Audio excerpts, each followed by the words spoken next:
Mga kwento ni Thelmo.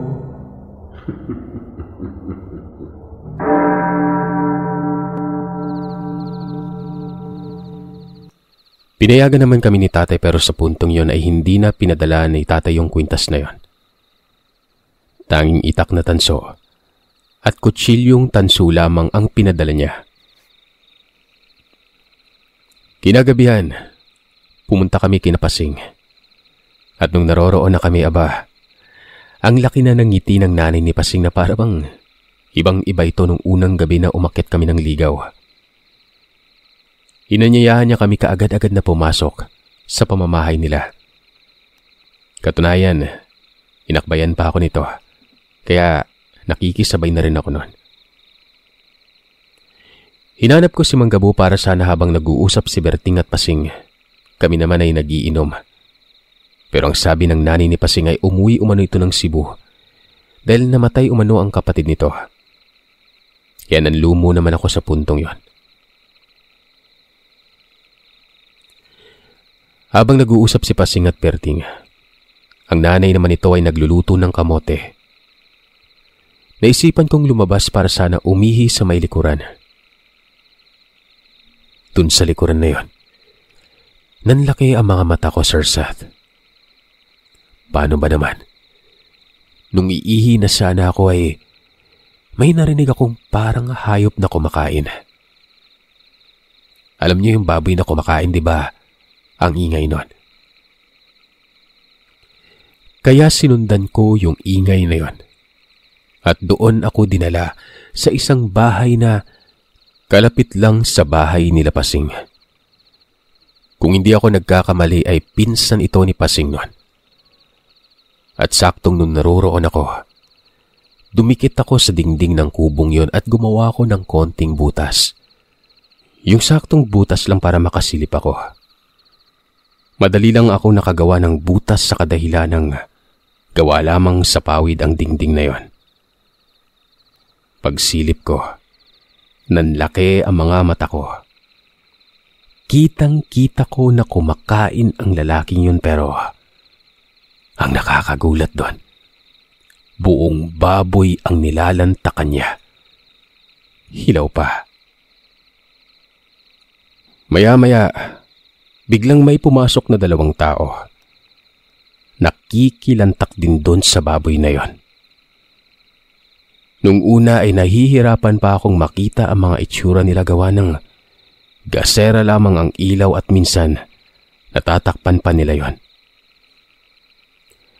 Hanggang sa walang ano-ano, biglang napatigil sa pagmuya ang isang nilalang. At doon ko nakita yung pagmumukha nila. Agad naman akong napatakip sa bibig ko dahil sa gulat. Paano ba naman? Hindi mga tao ang nakikita kong kumakain ng hilaw na baboy. Yung mga itsura kasi ng mga yon, maihahalin tulad mo sa isang baboy na may pagkaaso. Bagamat nasaan yung baboy ang mga nguso pero nasaan yung aso naman ang mga mata, tenga at bunganga. Mahaba ang pangil at ang mga nandidilat na mapupulang mga mata. Biglang huminto sa pagkain ang isa sa mga ito. Umamoy-amoy sa hangin. Nagkatitigan ng tatlo. Kaya agad naman akong umalis sa kinaroroonan ko nun. Kung minamalas ka naman talaga, Sir Seth. Nung pag-alis ko, naapakan ko yung mga kahoy na nakatambak sa may likuran ko kaya nakalika ako ng ingay. At sa puntong yon, agad akong kumaripas ng takbo pabalik sa bahay nila Pasing. Nagtataka naman si Berting kung bakit ako pinagpawisan at yung mukha ko ay daig ko pa ang nakakita ng maligno. Sumagot na lamang ako na hindi maganda ang pakiramdam ko. Nakita ko naman na nagtitigan sina Pasing at ang nanay nito. Sabay tumingin ang nanay ni Pasing sa akin at ngumiti ng alanganin. Maya-maya, may kumatok. At nang pagbuksan ito ng nanay ni Pasing ay tumambad sa akin ang isang lalaki na may katangkaran. Puno ng dugo ang dibdib at bunganga nito. Akmang papasok sana ito pero agad naman itong pinigilan ng mama ni Pasing. Wag muna sa ngayon. Konting pagpipigil pa. May hinihintay tayong oras para isakatuparan ng plano natin. Sambit ng nanay ni Pasing nun. Sige. Sige ate. Basta sa akin yung isang buong hita Nga pala ate, may karne kami sa bahay. Punta ka para makatikim ka. Sambit ng lalaki na yon. Sa puntong yon, napapaisip na ako kung ano ang pinag-uusapan nila. At yung tingin nila sa amin ay nakakapangilabot talaga. Kinindatan ko si Berting. Agad niyang nakuha ang gusto kong sabihin. Dito ay nagpaalam na ito na uuwi na kami. Tumango naman ang nanay ni Pasing at nagwika na bumalik umano kami bukas ng gabi kasi may konting salo-salo nun.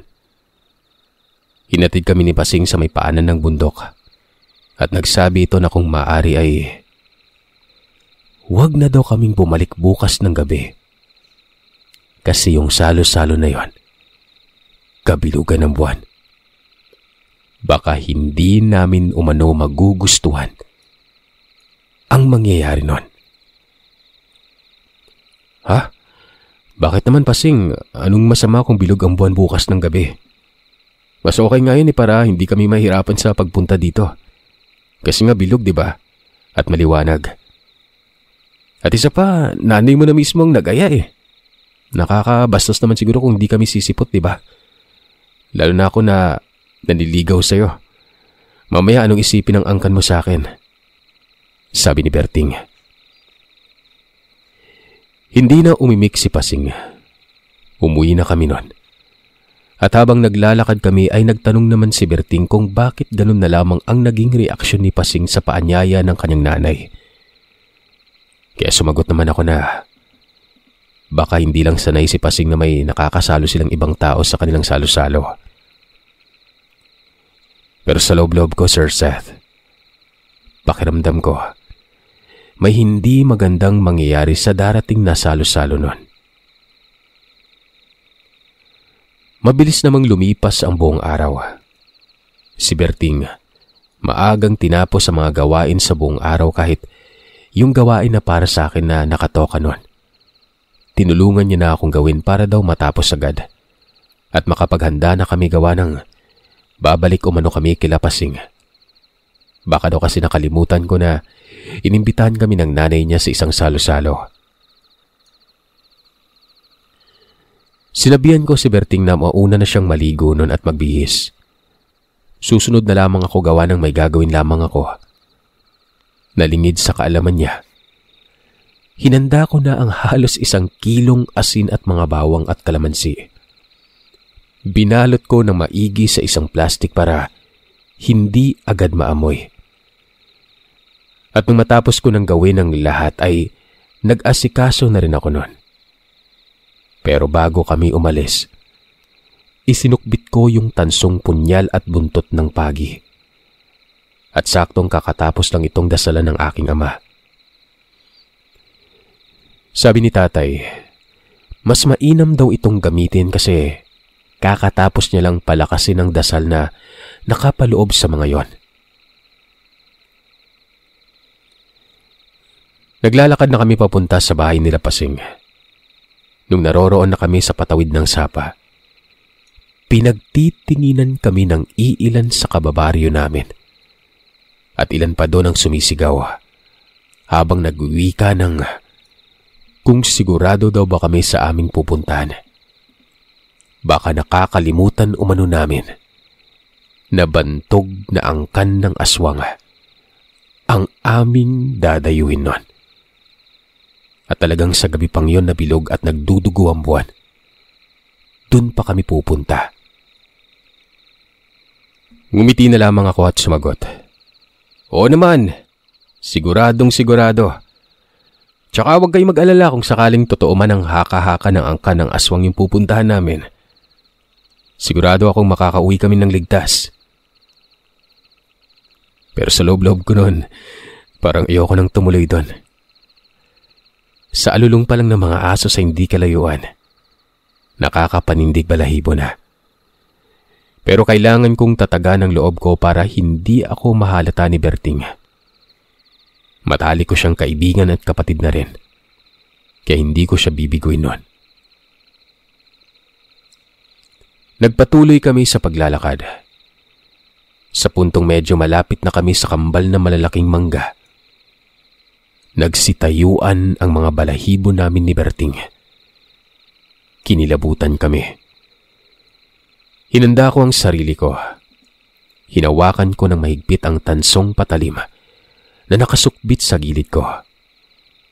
Kung sakaling may magpapakitang kahit anong nilalang sa harap ko, talagang sasaksakin ko yon. Maya-maya lang. Carlos, nakikita mo ba yon? May malaking baboy sa taas ng sanga ng mangga. Nakatayo, nakatingin sa atin, oh. Paano makakaakit yung malaking baboy sa taas ng puno na yon? Wala yan, Berting. Baka namalikmata ka lang. Huwag mo nang isipin yan. Bilisan mo na. Bilisan mo maglakad at baka hinihintay na tayo ni Pasing. Bigla ko nalang iniba ang usapan. Na kunwari ay wala akong nakikita pero yung totoo, hindi lamang baboy ang naroroon. Sa kabilang sanga, may mukha ng tao na nakasilip. Hindi ko man masyadong maaninag ng buo at klaro pero alam kong mukha yun ng tao. Nagpatuloy na kami sa paglalakad. Mas binilisan namin yon.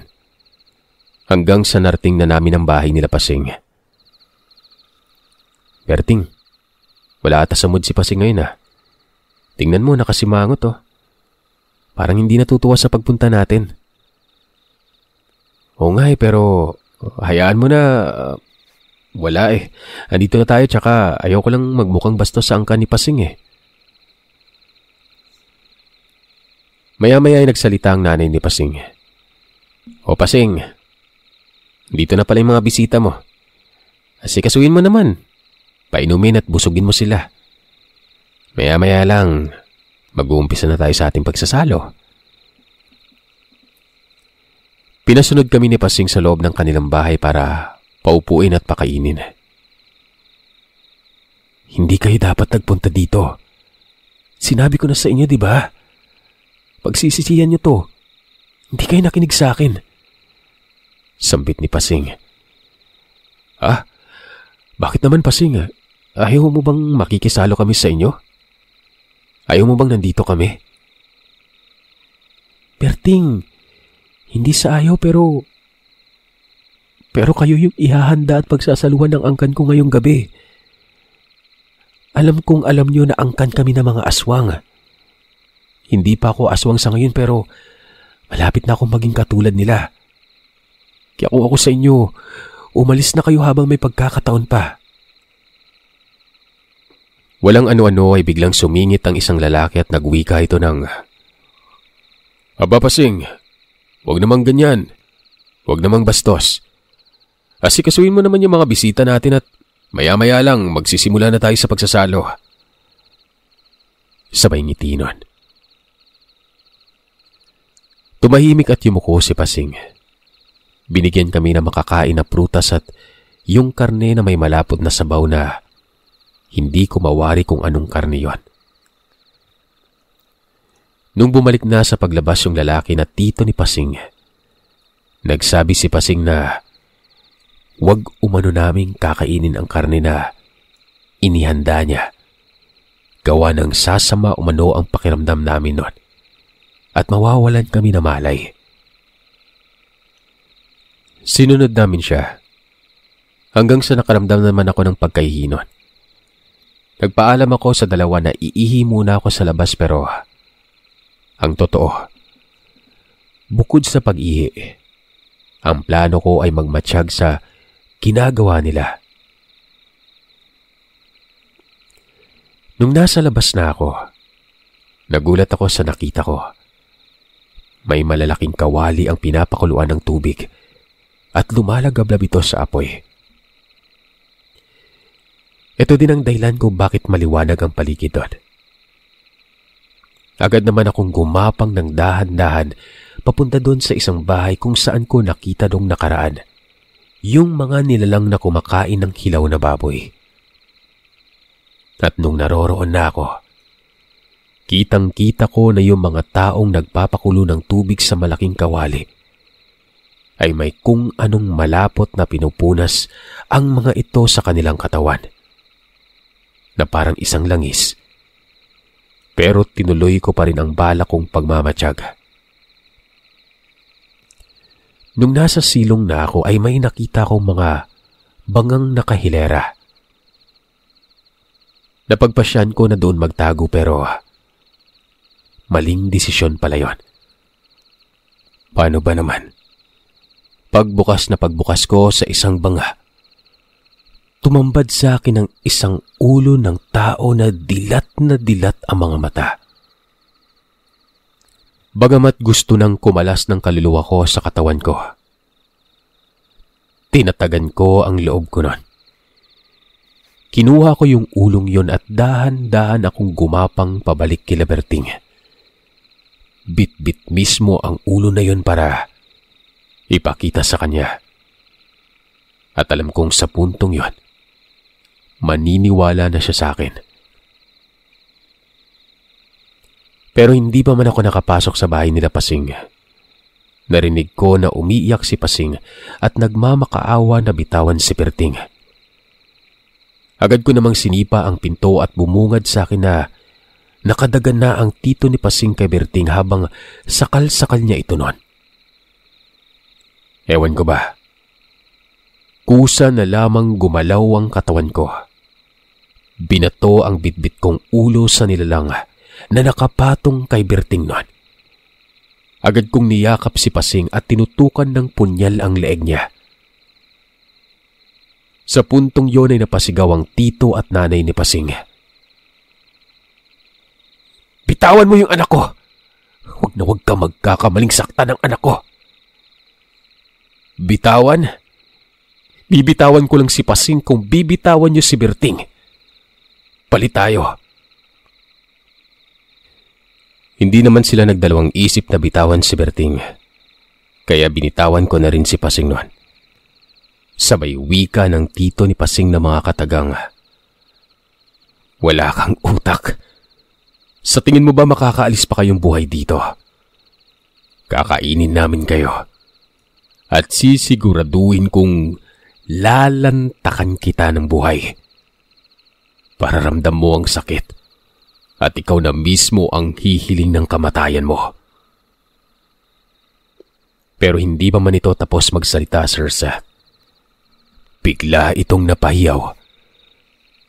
Habang nagsasalita siya, tumakot na ako ng asin at isinaboy sa pagmumukha niya nun. Dahil sa ginawa ko ay lalong nanggigil ang angkan ni Pasing at pinalibutan kami kaya inabot ko kay Berting ang isinukbit kong buntot ng pagi. Kasama na ang mga bawang at asin. Kitang-kita namin ang pagdadalawang isip ng angkan ni Pasing. Unti-unting umatras sa mga yon. At nung akmang susugod na ang nanay ni Pasing, biglang may sumigaw sa hindi kalayuan. Dito ay nakita namin na tatay ito ni Pasing at kasama nito ang aking ama na nagtatabako habang naglalakad. Pailing-iling ito na nagwika ng, ano ba yan? Sa dinami-daming pwedeng biktimahin, mga anak ko pa talaga. Di nyo man lang ginalang ang kasunduan ng angkan natin. Hinayaan ko kayong manirahan sa lupaing to sa kondisyong hindi kayo mangbiktima ng taga rito sa baryong to. Lalong-lalo na yung mga angkan ko. Tapos yan pa yung ginawa nyo. Gusto nyo talaga akong magalit, no? Dito ay nagsimula ng magdasal ang aking ama. Napanganga na lamang ako dahil yung kaninang mga mababangis na mga halimaw na gusto kaming lapain ay nagmistulang mga tutang binuhusan ng mainit na tubig. Nangingisay habang nagsisisigaw na itigil na ang ginagawang pag-uusal ni tatay. Ultimong ang nanay ni Pasing. Nagmistulang baliw sa ginagawa niya. Nanginginig ito habang inuuntog-untog ang sariling ulo sa may haligi. Kahit na nagdudugo na yon. Dito na pumagitna ang tatay ni Pasing. Abraham, alam kong nagkasala ang angkan ko. At alam ko na kahit gabunan ako sa aking angkan, wala akong laban sa buong mong kakayahan. Kaya bilang pinuno ng aking angkan, hayaan mong buhay ko ang itutubos ko sa angkan ko. Palayain mo sila. Buhay ko ang kitilin mo. Gabo, alam mong hindi ko gagawin sa iyo yon. Nung araw, magkasama tayong lumaban sa mga Hapon. Ilang beses nating iniligtas ang buhay ng isa't isa. At sa pagkakataong to, tutubusin ko ulit yung buhay mo, 10 ng angkan mo sa isang kondisyon. Umalis kayo sa lugar na to. Umuwi ka na ng Cebu. Bumalik ka na doon. Dahil alam kong naroroon ang iba mong angkan na tunay na sumusunod sa iyo. Pumayag si Mang Gabo sa sinabi ng aking ama. Sumipo lamang si tatay at biglang nahimasmasan ang angkan ni Mang Gabo na kanina'y parang nababaliw na. Sumunod na araw, nilisan ng angkan ni Mang Gabo ang lugar na yon. Sa Cebu na sila nanirahan. Magmula din ang araw na yon, doon na ako nagpursige na tuklasin ang mundo ng lihim na karunungan. Samantalang si Berting naman ay napapansin kong palagi ng matamlay at lalong naging tahimik ito. Siyempre kahit naman siguro sino, mabobroken, di ba? Tapos malaman mo pang ganong klaseng angkan palang minahal mo.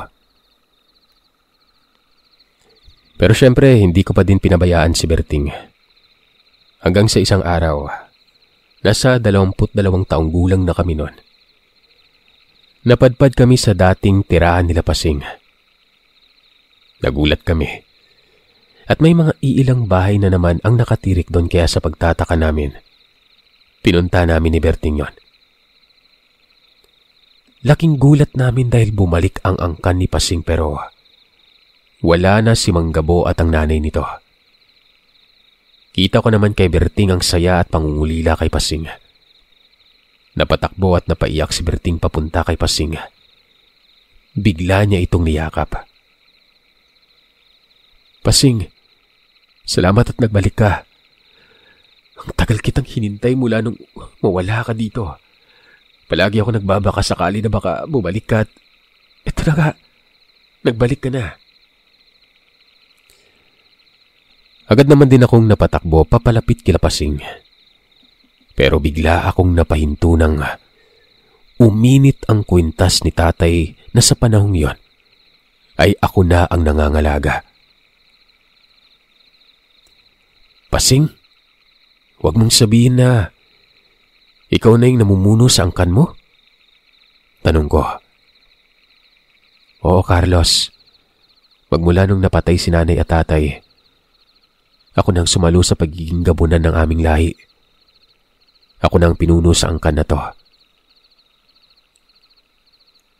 Ibig sabihin aswang ka na? Pero Pasing, wala akong pakialam kung aswang ka na kahit ano. Sino ka pa tatanggapin kita? Sa pagkakataon na to, hindi na kita papakawalan. Ipaglalaban ko na yung pagmamahal ko sa'yo. Berting, makakahanap ka pa ng babaeng normal na pwede ka ding mahalin pabalik ng buo. Di katulad kong aswang. Pasing, ikaw lang yung mahal ko. Nakahanda akong gawin ang lahat kahit kapalit pa ng buhay at kaluluwa ko. Napangiti si Pasing. Talaga, Berting? Ganun mo ko kamahal? Sige Berting, hayaan kitang ligawan ako at hindi ka gagalawin ng angkan ko. Malaya ka makakapunta dito sa pamamahay ko kahit anong araw at oras mong gustuhin. Habang nakikinig ako sa usapan nila, may kung ano sa loob-loob ko na nagsasabing may mali.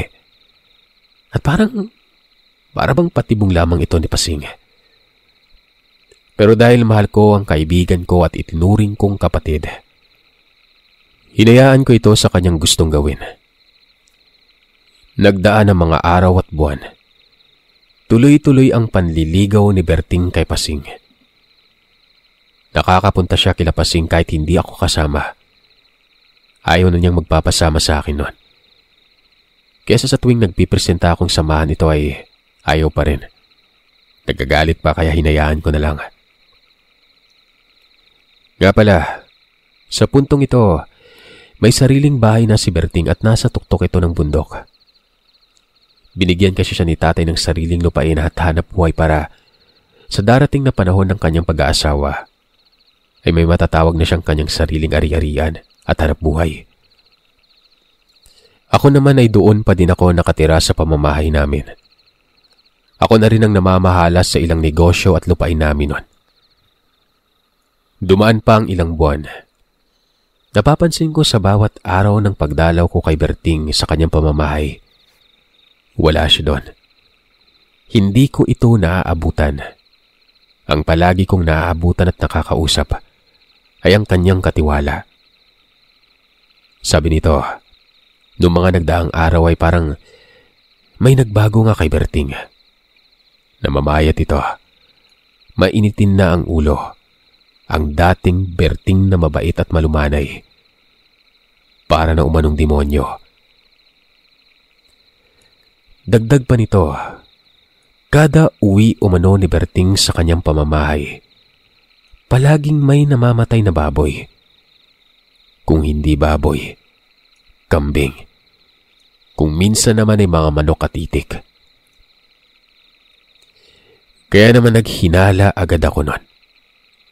Hindi kaya nasalinan ng pagkaaswang si Berting. Pero wag naman sana. Kaya inantay ko ang araw ng pagbilog at pagdudugo ng buwan kung saan kating-kati na mangbiktima ang mga aswang. Habang naglalakad ako, naisipan kong daanan ang aking kumpare. Kakamustahin ko sana ang kanyang asawa na nagdadalang tao nun pero nagulat ako sa ibinalita niya. Ilang araw na umano silang inaaswang at ilang araw na rin umano siyang kamuntik na mapasok nun. Kaya agad naman akong nag-ikot-ikot sa kanilang bakuran. At doon ay may naaamoy ako na pamilyar na amoy na kung hindi ako nagkakamali, amoy ito ni Pasing. Bilang isang albularyo ay madali na lang sa akin ang makaramdam, makaamoy at makakita, lalo na sa usaping kababalagan. Kaya sa puntong yon, nagdesisyon ako na wag na munang umuwi nun. Makikipag-inuman ako sa aking kumpare habang nagmamatsyag sa paligid. Eksaktong 9:00 ng gabi nang may kumalabog sa may bubungan ng aking kumpare. Nakampante ang nilalang na yun gawa ng nagpapanggap ako na lasing. At nung alam kong oras na para kumilos ay agad akong gumalaw. At doon ko nakita ang isang nilalang na nakadapa sa may bubungan nun. Agad naman akong umusal ng orasyon. Sinaksak ko ito ng punyal na tanso na palagi kong daladala. Bigla itong napahiyaw at kumaripas ng takbo nun. Kinabukasan ay sinadya kong magpunta kila Pasing at naabutan kong may patay sa kanilang tahanan. Alam ko na yun yung nilalang na nasaksak ko noong nakaraang gabi. Nakita ko namang nakatitig ng masama sa akin ang angkan ni Pasing. Pati si Pasing. Nagwika ito ng, Carlos, ikaw ang nag-umpisa nito. Pinatay mo ang tiyuhin ko. Buhay ang kinuha mo. Buhay din ang sisingilin ko.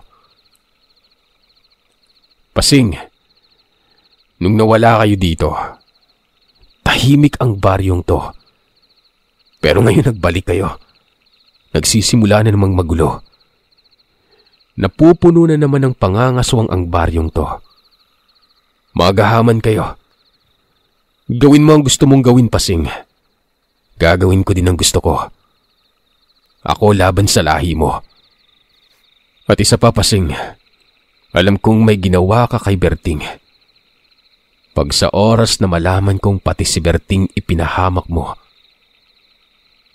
uubusin ko kayo. Magmula nung araw na yon, hindi ko na nakita si Berting, maging si Pasing. Ang balita ko ay nagsama ito papuntang Cebu.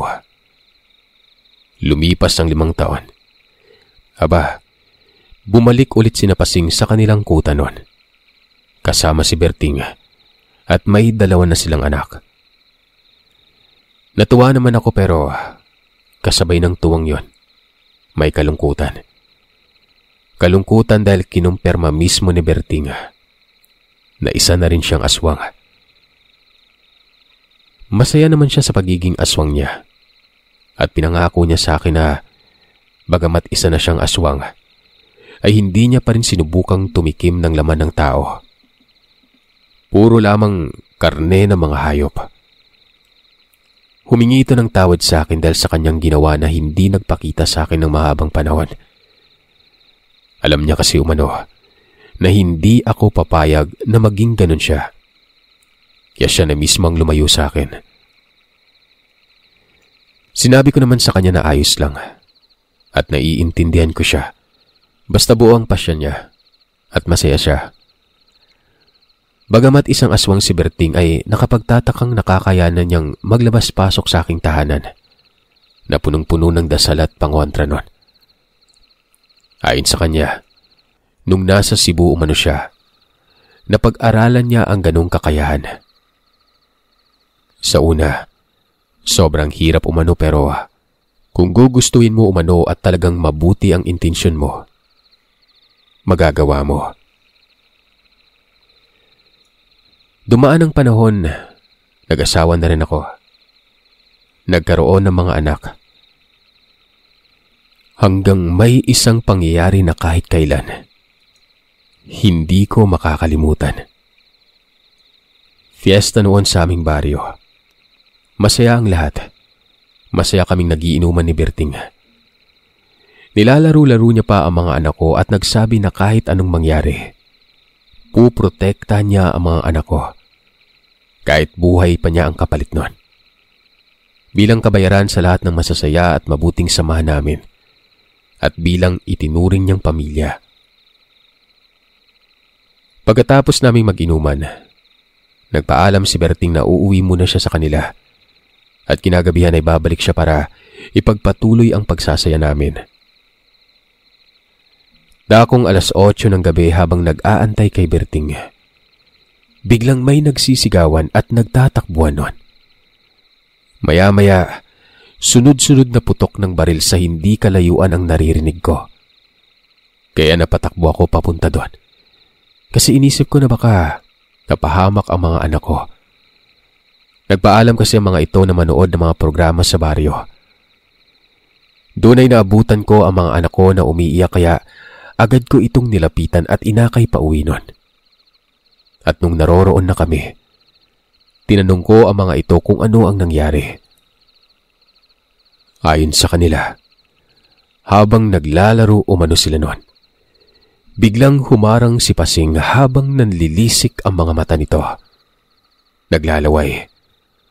Bigla niyang dinakma ang anak ko at nagwika ng oras na umano ng kanyang paniningil.